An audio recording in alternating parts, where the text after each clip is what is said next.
take a small serving of macaroni and cheese. I should say a small pot of macaroni and cheese. Heat up your white sauce. We already have had it pre-measured and from the freezer. So this is 2 cups of white sauce, and I'm putting 1 cup of sharp cheddar cheese in the white sauce.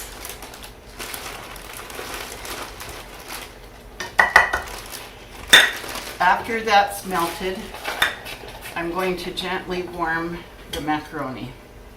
And this is 1,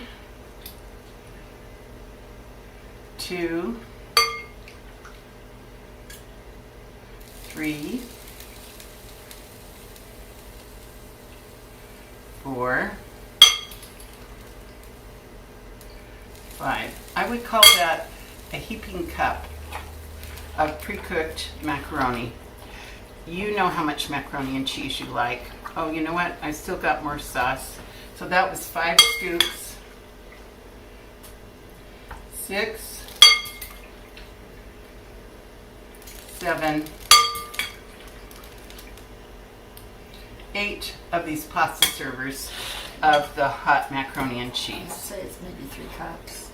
So, yeah, let's say it's 3 cups.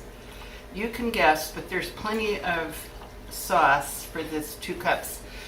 We'll put it in a chart on the website and you can figure out exactly how much you want to make.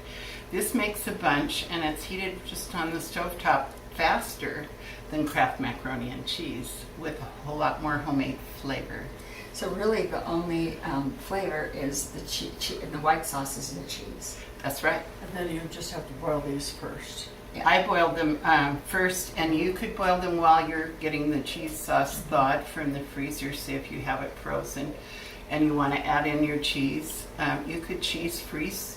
You could freeze cheese sauce already made, but white sauce and the amount of cheese and the type of cheese of your choice is really the key to this recipe. So you can adapt to whatever size you need, and if you're in a hurry and you have these in the fridge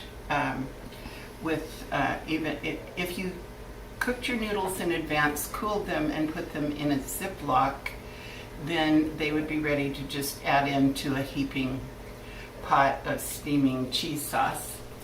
However, you can do it whatever time you have. The idea is we want to demonstrate that you can cook for 1 or 2 people very rapidly if you have things prepared in advance to throw together.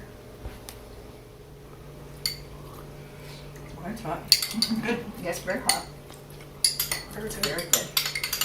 The key is to be sure and use sharp cheddar cheese because the extra flavor in the sharp cheese makes a difference.